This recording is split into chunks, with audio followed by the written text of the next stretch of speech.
It was a quiet evening at home. The kind Sandra now cherished, books stacked on the coffee table, soft music in the background, and a glass of wine in her hand. Jamal stood up suddenly, his expression unusually serious. He reached into his pocket, pulled out a small velvet box, and dropped to one knee. Sandra gasped, nearly spilling her wine. "Jamal," she whispered, her voice trembling. He opened the box. A modest ring glimmered in the lamplight. Not too extravagant. He knew better than to make it look like he was after her money. "I can't imagine my future without you," Jamal said softly. "You've given me peace, laughter, love. Things I never thought I'd find. Will you marry me?" Tears welled in Sandra's eyes. Her heart pounded. She thought of her age, her health, her past. She thought of the whispers people would make, the judgments they'd pass. But above all, she thought of the loneliness she had carried for so long, the silence that had haunted her house for years. And for the first time, she saw a chance at happiness again. "Jamal," she said, her voice shaking. "Yes. Yes, I will." Jamal slid the ring onto her finger, kissed her hand tenderly, and held her close. To Sandra, it felt like a new beginning. To Jamal, it was the beginning of the end. Sandra had never imagined herself walking down the aisle again, certainly not at 60. Yet, just a few weeks after Jamal's proposal, she found herself slipping into a simple ivory dress, her hands trembling as she adjusted the delicate bracelet her daughter had once given her.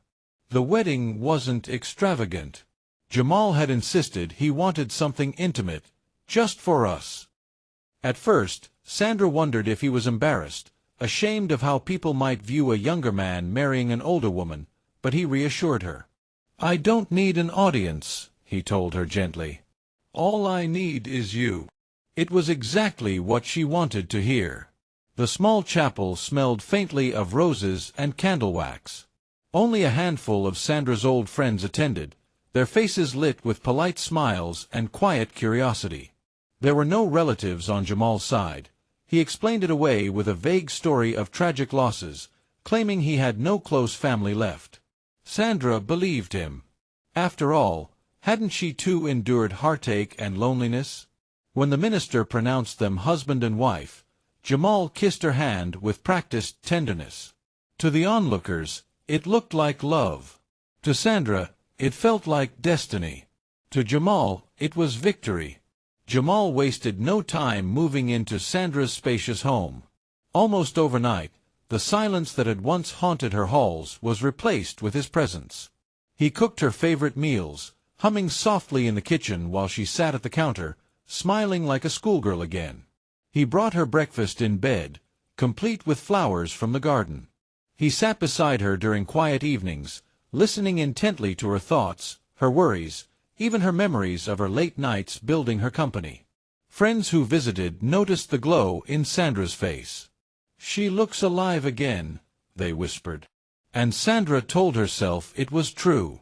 After years of loneliness, she finally had a partner.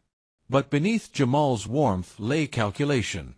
He encouraged her to relax more and enjoy retirement, slowly nudging her away from independence. He began suggesting they make decisions as a team, especially financial ones. He casually mentioned estate planning, life insurance, and planning for the future. Sandra, who had always been cautious, initially resisted. But Jamal had a way of disarming her doubts. "I'm not asking because I want anything from you," he said one evening, holding her hands.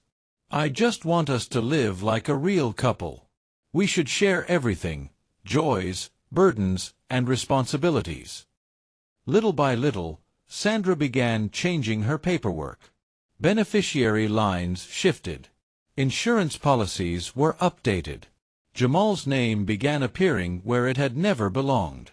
And Sandra, blinded by affection, convinced herself it was love. In public, Jamal was the perfect husband. He opened doors, pulled out chairs, and never left her side at gatherings. He listened attentively whenever others complimented Sandra, making sure everyone saw his pride in her. But behind closed doors, the performance had a darker purpose. Every gesture was designed to deepen her trust, to make her dependent on him, and to set the stage for what he intended to do next. To Sandra, these were the happiest days she'd known in decades. To Jamal, they were nothing more than the calm before the storm. For Sandra, the first days of marriage felt like a dream. For Jamal, it was the beginning of the endgame. Sandra had a known heart condition. It wasn't severe, but she required daily medication, pills she had been taking for years, always on schedule, always careful. Jamal saw opportunity in that small vulnerability. He had already played the grieving husband 4 times before. But this time, he wanted the plan to look even more natural, even less suspicious. Sandra's health would provide the perfect cover. At first, Jamal took over her routines under the guise of care. "Let me help you organize your pills, sweetheart," he would say with a smile. "You've done enough caring for yourself all these years. Let me take some of the burden now." Sandra felt touched. To her, it was a sign of love, her new husband taking responsibility, showing attentiveness. She didn't realize she was handing over the very thing that kept her alive. Bit by bit, Jamal began replacing her medication with harmless substitutes. He moved carefully, never changing everything at once. Some days, her doses were correct. Other days, they weren't. Slowly, her body weakened. It wasn't sudden. Jamal was far too patient for that. At first, Sandra felt a little more tired than usual. She brushed it off as stress or age. Then came the shortness of breath, the dizzy spells, the nights when she woke up clutching her chest in quiet panic. Each time, Jamal was there, rubbing her back, whispering reassurances, fetching her water. To anyone watching, he was the perfect, devoted husband. "Don't worry," he'd say softly. "It's just a little fatigue. I'll take care of you." Sandra smiled weakly, grateful for his support. But behind that comforting tone, Jamal was silently watching her body betray her. To the outside world, Sandra seemed happy. Neighbors often saw Jamal tending to her garden, carrying groceries, walking hand in hand with her in the evenings. He looked like the kind of husband every woman dreamed of, a man deeply in love. No one noticed the way Sandra's color had begun to fade. No one saw her trembling hands when she thought no one was watching. 2 days after their wedding, Jamal set the last phase of his plan in motion. He prepared dinner, a simple meal, paired with a glass of wine. He spoke cheerfully about the future, painting pictures of the trips they'd take, the memories they'd make. Sandra laughed softly, though she was pale and tired. And then, it happened. Mid-conversation, Sandra's laughter turned into a sharp gasp. Her hand clutched at her chest, her face drained of color. She struggled for breath, panic flooding her eyes as she looked at Jamal. Jamal," she whispered, her voice breaking. Jamal's expression morphed into one of panic, but inside, he was calm. He knelt by her side, calling her name, pretending to fumble for his phone as he dialed emergency services. His voice trembled with desperation as he spoke to the operator. "My wife, she's collapsing. Please, hurry." But even as the words left his lips, Jamal already knew the outcome. Paramedics rushed Sandra to the hospital. Jamal rode along, clutching her hand, whispering words of comfort. To the medical team, he appeared broken, terrified, devoted. But Sandra's condition deteriorated rapidly. By the time they reached the emergency room, it was too late. Sandra Harris, beloved mother, accomplished businesswoman, a woman who had given her heart to the wrong man, was gone. Jamal sat in the waiting area, his head in his hands, his body trembling with what looked like grief. Nurses whispered about how tragic it was, how cruel fate could be. What they didn't know was that the man they pitied was silently celebrating inside. Sandra's fortune, her estate, her insurance, all of it was about to be his. At least, that's what Jamal thought. Sandra's death was ruled sudden but natural. The doctors chalked it up to her pre-existing heart condition. The paperwork was routine, the explanations neat, the conclusion easy, a tragic, unexpected passing. And Jamal made sure no one questioned it. In the days following her death, Jamal played his role flawlessly. He sat in the living room of Sandra's home, head bowed, speaking softly whenever visitors came to offer condolences. "She was my whole world," he told them, his voice breaking at just the right moments. "I don't know how I'll go on without her." At the funeral, he stood by her casket, eyes glassy with tears that looked painfully real. Friends of Sandra whispered about how loving he seemed, how deeply he must have adored her. But when the mourners left, Jamal's tears dried.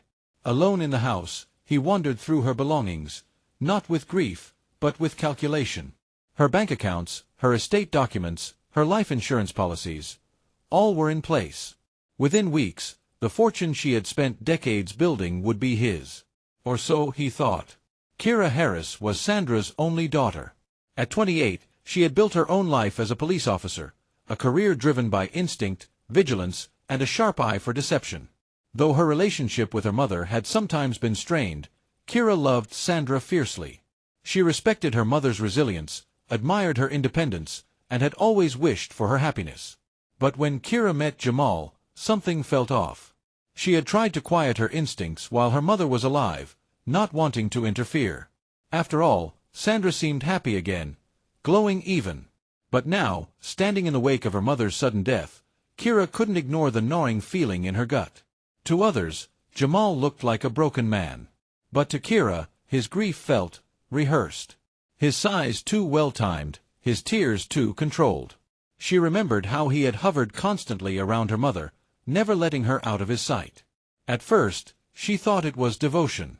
Now, she wondered if it was control. When she asked him questions about his past, his family, his life before her mother, his answers were vague, slippery. He dodged, redirected, smiled away her concerns. And now that Sandra was gone, those gaps in his story screamed louder than ever. The moment that solidified Kira's suspicion came when she visited Sandra's banker to settle affairs. The banker explained that, only weeks before her death, Sandra had changed her estate paperwork. Jamal had been added as the sole beneficiary of her finances and life insurance. Kira's stomach twisted. Her mother had been careful all her life, methodical, disciplined, not someone who made rash financial decisions. She would never have made such sweeping changes without influence. Kira's instincts flared. This wasn't grief, this wasn't fate. This was manipulation. And maybe, murder. As a police officer, Kira knew the difference between suspicion and evidence. Instincts weren't enough to put a man like Jamal behind bars. She needed proof. So while the rest of the world offered sympathy to the grieving young widower, Kira quietly began her own investigation. She started small, requesting her mother's toxicology report. What she found left her reeling. Sandra hadn't died from a heart attack. She had overdosed on her own heart medication, an amount far higher than prescribed. But Sandra had always been meticulous. Kira knew her mother would never mismanage her medicine. Which left only one chilling possibility. Someone else had tampered with it. And only one person had access. Jamal. For the first time since her mother's death, Kira's grief hardened into determination. She would uncover the truth, no matter how deep it went. What she didn't yet realize was that Jamal's crimes stretched far beyond her mother, and that Sandra was not his first victim. Kira knew her instincts were screaming the truth, but instincts alone couldn't bring a man like Jamal down. She needed hard evidence. And so, she began piecing together her mother's last days, not just as a grieving daughter, but as a determined investigator. Jamal claimed to have no family, no history, no ties. But Kira knew that was a lie. Nobody comes from nowhere. Using her law enforcement resources and her own relentless determination, she started tracing his steps. She dug through aliases, phone numbers, bank accounts. What she found shocked her. Jamal had changed his name more than once. He'd used false addresses, forged documents, and each time he moved, he left behind the faint shadow of tragedy. The deeper she looked, the more a horrifying pattern emerged. Sandra wasn't Jamal's first. She was his fifth. Eleanor White was a retired school principal living in Chicago. At 64, she had been lonely after her husband's passing. Under the alias, Michael James, Jamal met her at a bookstore cafe. He swept her off her feet with intelligence, charm, and an uncanny ability to remember every detail of her life. Within 6 months, they were married. Less than a year later, Eleanor was found at the bottom of her staircase. The cause of death was ruled an accidental fall. Neighbors mourned, her family was devastated, and Michael played the grieving husband. But within weeks, he disappeared, after inheriting nearly $500,000. Margaret Owens was 70, a wealthy widow from Atlanta. Jamal called himself Daniel Carter this time, a struggling entrepreneur with a dream. Margaret, kind and generous, took him under her wing. She loved his ambition, admired his persistence, and believed she was helping him build a future. They married within a year. But not long after, Margaret died suddenly in her sleep. The cause? A heart attack. Her estate? Left entirely to her new husband. Once again, the grieving widower vanished after collecting his inheritance. Patty Dawson lived in Miami. At 68, she was still vibrant, active in real estate, and skeptical of men. But Jamal adapted. This time, under the name Anthony, he attended church with her, charmed her friends, and built trust over months. The marriage came quickly, as it always did. And then came tragedy. Patty died in what was described as a boating accident. Jamal, ever the heartbroken husband, sold her properties quietly. Lorraine was different. At 59, she was sharp, independent, and fiercely protective of her finances.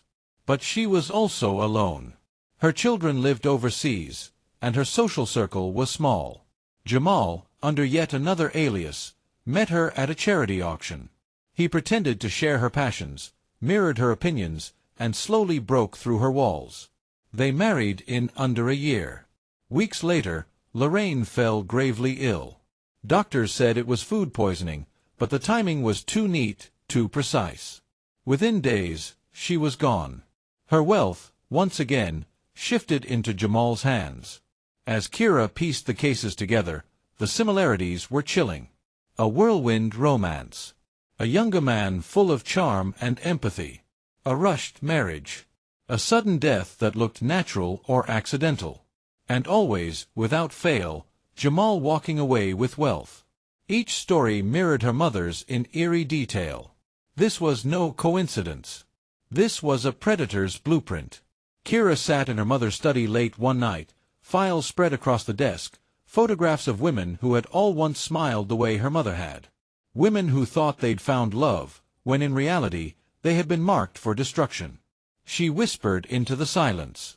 "You're not going to get away this time. For Sandra. For Eleanor. For Margaret. For Patty. For Lorraine." Kira swore she would stop him. But Jamal wasn't about to sit quietly while his carefully constructed life began to unravel. Jamal had lived his life like a ghost, slipping in and out of cities, adopting names and stories like a second skin. And for years it worked. Each time a woman died, each time he disappeared, there was nothing but whispers left behind. But this time was different. Sandra Harris was not a grieving daughter willing to accept simple explanations. She was a trained investigator, and more importantly, she was fueled by something Jamal had never faced before: unrelenting determination. Jamal first noticed the change in small ways.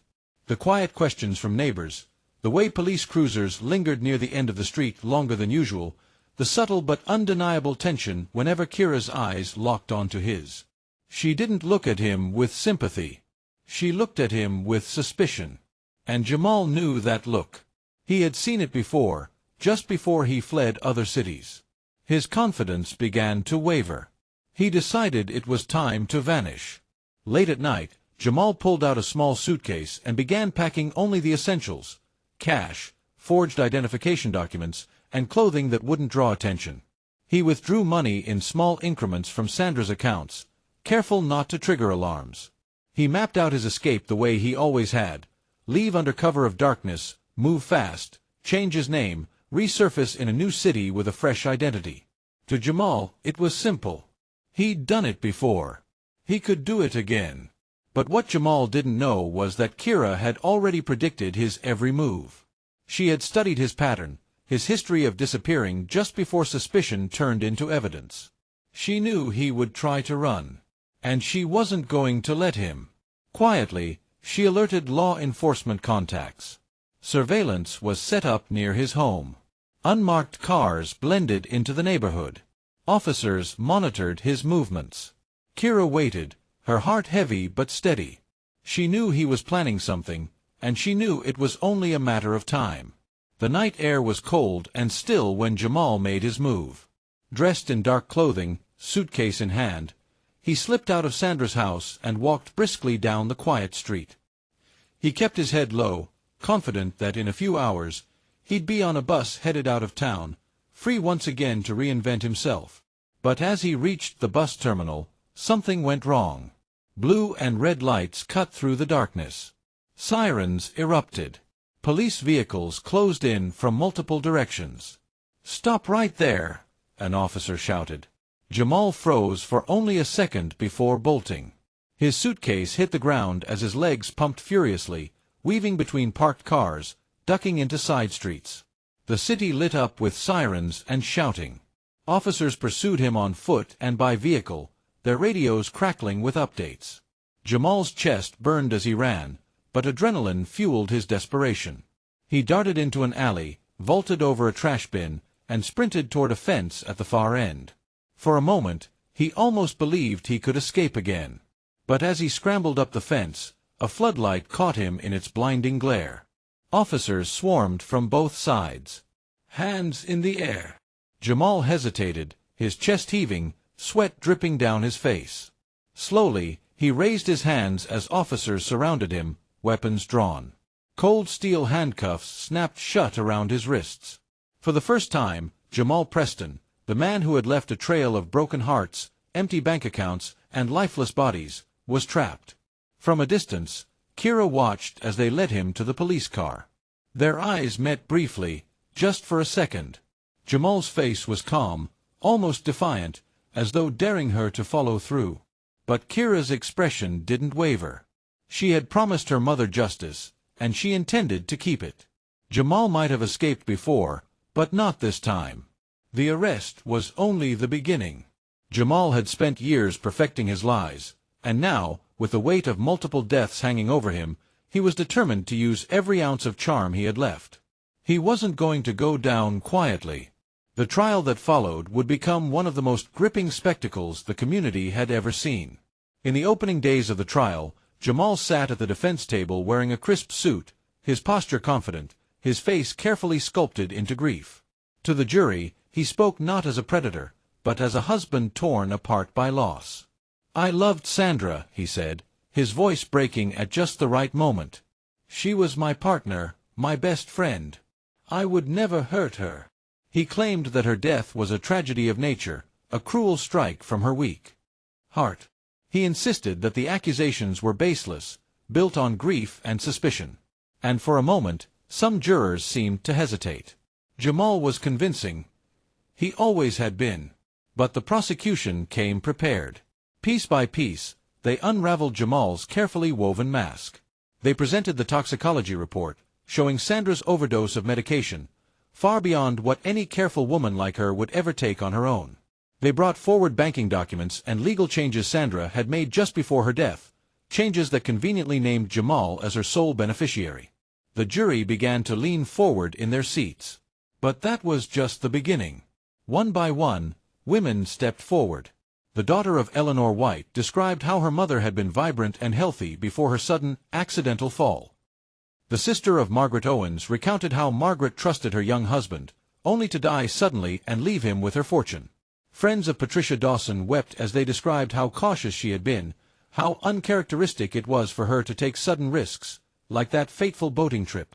And finally, the children of Lorraine Myers gave testimony, their voices trembling as they explained how their mother had been strong, careful, and full of life, until she met Jamal. Each testimony was a knife in Jamal's facade. The jury listened, horrified, as a pattern became undeniable. At first, Jamal tried to maintain composure, nodding sadly, dabbing his eyes with a tissue. But as the testimonies mounted, his mask began to slip. The calm demeanor gave way to flashes of anger. His jaw tightened.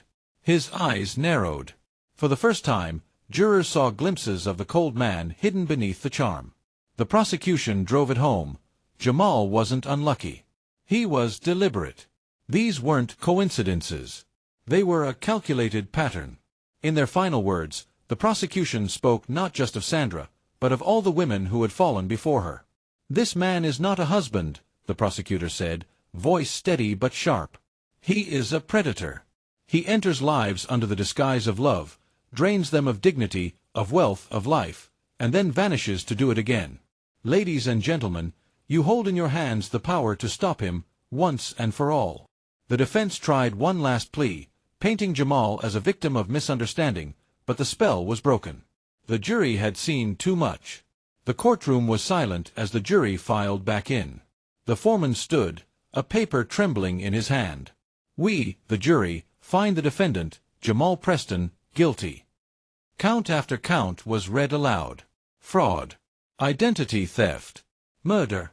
Each word hammered against Jamal's carefully built persona, shattering it piece by piece. As the final word echoed through the chamber, Jamal sat stone-faced, no tears left to shed. For the first time in years, the performance was over. Across the room, Kira sat with her fists clenched, tears in her eyes, not of grief this time, but of relief. She had kept her promise. Her mother's story, and the stories of so many others, would not end in silence. Weeks later, the judge handed down the sentence. Life in prison. No possibility of parole. Jamal's days of freedom, deception, and manipulation were over. As the guards led him away, his eyes flickered briefly toward Kira, as if daring her to feel satisfaction. But Kira didn't flinch. She had seen through him from the beginning, and now she had ensured he could never hurt another woman again. The trial was over. The verdict was final. Jamal Preston, the man who had walked into her mother's life with promises of love and forever, was now nothing more than an inmate, stripped of the lies that had once cloaked him. For Sandra Harris, the months that followed felt surreal. She had spent so long chasing the truth, gathering evidence, reliving painful memories, that when it was all over, she barely knew how to breathe again. But in the silence that followed, she found something she thought she'd lost: peace. Kira often visited her mother's grave, not with the heaviness of grief, but with the quiet strength of knowing Sandra's voice had been heard.